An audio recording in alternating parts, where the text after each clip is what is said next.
L'annonce a été faite il y a quelques jours par le gouvernement. Parmi d'autres annonces en ce qui concerne le logement, le dispositif Pinel devrait prendre fin à la fin de l'année 2024. Que faut-il en penser? Quelles sont les réactions des professionnels du secteur?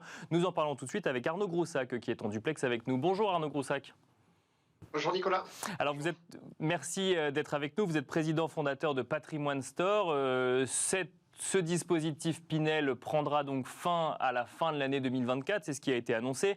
On n'a pas beaucoup plus d'éléments pour le moment, si ce n'est que la raison évoquée est que ce dispositif est jugé coûteux et surtout inefficace en matière de logement. Le gouvernement souhaite donc plus axer sa stratégie sur le développement de logements locatifs intermédiaires plutôt que de continuer à développer des dispositifs fiscaux comme le dispositif Pinel. Quelle est votre réaction à chaud, vous Arnaud Groussac, qui conseillez parfois à vos clients de faire de l'investissement Pinel?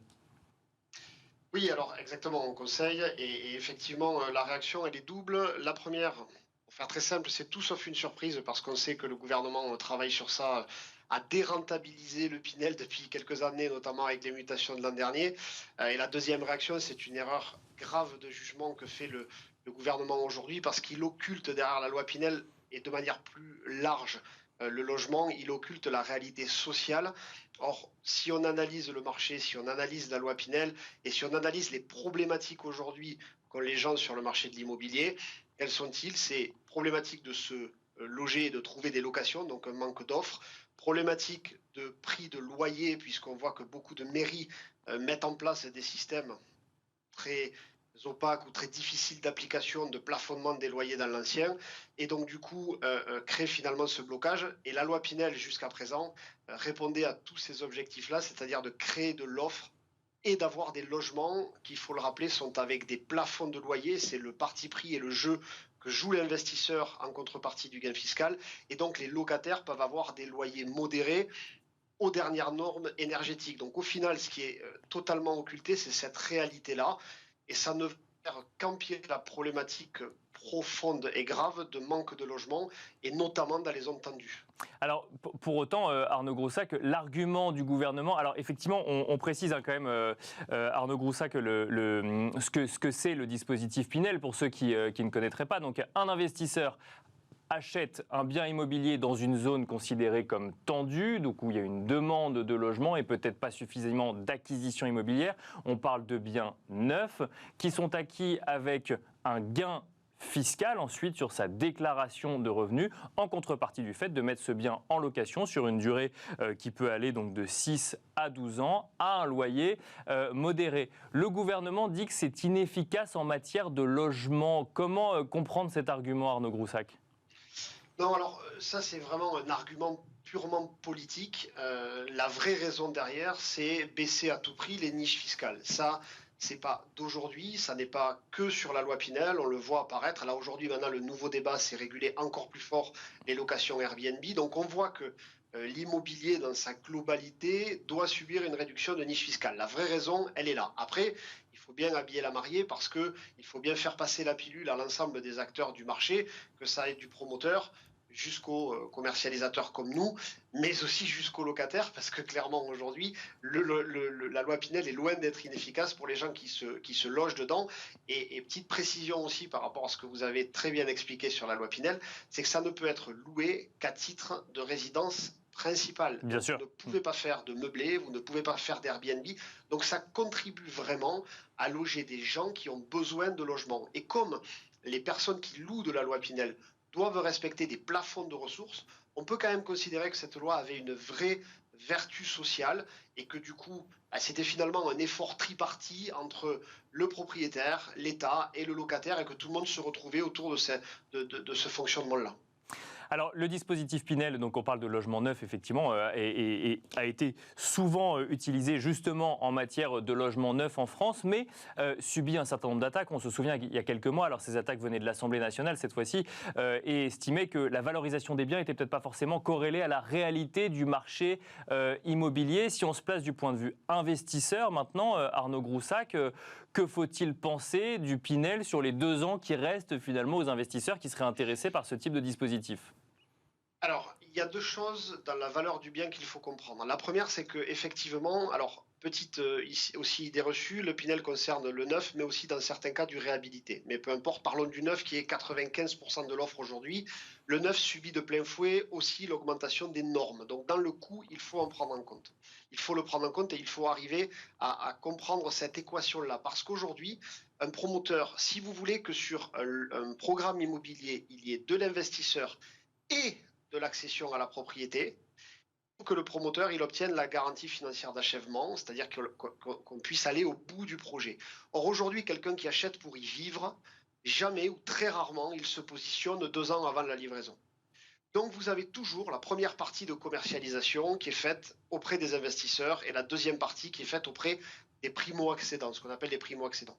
Et donc c'est cet équilibre-là qui va être rompu parce qu'aujourd'hui vous allez dire à des gens qui accèdent à la propriété, vous allez attendre 3 ans avant d'être livré de votre bien. Et donc par rapport au prix, on peut retourner dans l'autre sens, c'est si vous avez sur un programme des gens qui investissent, mais aussi des gens qui achètent pour y vivre, et eux n'ont pas d'aide, à part le prêt à taux zéro, on peut donc considérer que le rapport prix-norme est cohérent.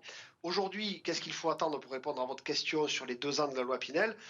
Très clairement, aujourd'hui, on voit que la Pinel Plus, elle ne prend pas et elle n'y arrive pas, pour 2 raisons. Parce que, vous avez les normes de construction qui ont augmenté, donc en Pinel Plus, on rappelle à nos auditeurs Bien sûr, qu'on oui. est en RE 2020, donc on est sur une norme thermique plus chère à construire, sauf que ni le gain fiscal ni le loyer n'ont été revus à la hausse, donc les investisseurs, ça coûte beaucoup plus cher, donc ils n'y vont pas. Et la deuxième problématique sur la Pinel Plus, c'est que dans les annonces du gouvernement, ils vont, via la Caisse des dépôts et Habitat, racheter pour 50 000 logements qu'ils vont porter en foncière. Et donc, c'est autant de logements pour 12 milliards quand même, qui vont sortir du parc à la vente, à la découpe. Et donc, ça va créer encore plus une pénurie d'offres. Donc, tout ça pour dire que la loi Pinel Plus est très peu rentable sur les zones tendues, à quelques exceptions, première, deuxième couronne parisienne parce qu'on est en zone A, et que pour les 2 ans à venir, il vaut mieux privilégier, même si elle a moins de gains fiscaux, l'ancienne version de la loi Pinel, donc qui est sur la RT 2012 et qui va avoir un gain fiscal globalement de 15% sur 9 ans, donc à peine 3% de moins. Mais comme les coûts à la construction sont moins chers, ce sont des programmes qui ont déjà été vendus depuis 1 an et qui ne font pas partie du plan de rachat par la Caisse des dépôts. Donc globalement, vous allez trouver plus d'opportunités dans l'ancienne version que dans la nouvelle qui coûte, et on l'a déjà dénoncé depuis qu'elle avait été annoncée par l'ancienne ministre du Logement, mais qui était de toute façon déjà dès le début vouée à ne pas être rentable. Justement, Arnaud Groussac, alors vous nous l'avez déjà un petit peu dit, mais quel retour vous pouvez nous faire sur les quelques mois d'existence du dispositif Pinel Plus? Est-ce que le sujet, c'est juste la rentabilité vis-à-vis des investisseurs? Parce qu'on parle quand même de biens qui sont efficients énergétiquement, donc globalement ça peut être un investissement de long terme, ou est-ce qu'il y a aussi peut-être un sujet d'offre?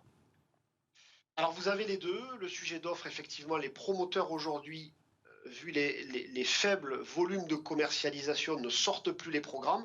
Pour rappel, la grande majorité des promoteurs se situent entre moins 35 et moins 70% de production par rapport à il y a 2 ans. Donc il faut quand même rappeler ce chiffre-là. Bien sûr. Donc ils ne sortent plus les programmes parce qu'ils ne sont plus rentables et qu'ils vont être trop longs à commercialiser. Et vous avez de l'autre côté des investisseurs aussi sur la Pinel Plus qui sont en perte totale de rentabilité parce que si vous mettez l'augmentation des prix, l'augmentation des taux d'intérêt, l'avantage pour le locataire, lui, a augmenté puisqu'on a des logements très efficients, mais les plafonds de loyer n'ont pas été revus à la hausse. Donc ça veut dire que c'est l'investisseur qui subit de plein fouet en Pinel Plus, je parle vraiment en Bien Pinel sûr, Plus, oui. qui subit de plein fouet cette perte de rentabilité. Et pour vous donner un exemple, sur une ville où je suis actuellement à Bordeaux, aujourd'hui vous prenez un T2 en zone B1 en Pinel Plus, ça va représenter entre 6 et 700 euros d'effort d'épargne pour un investisseur. Donc c'est absolument hors norme et forcément qu'il n'ira pas.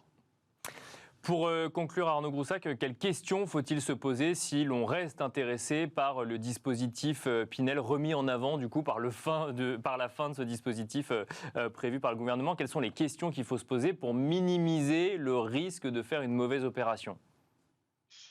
Les deux questions, c'est de quel délai je dispose. Et là, il faut être clair aussi auprès de nos auditeurs. C'est la date d'acte notarié qui bloque votre réduction d'impôt. Donc si vous passez chez le notaire en 2023 et que vous êtes livré en 2024, vous aurez la Pinel de cette année. Donc ça déjà, ça doit permettre de vous donner un ordre d'idée sur comment faire votre investissement. Donc il ne va pas falloir trop tarder parce qu'à partir d'octobre, il sera difficile de financer les dossiers sur cette année.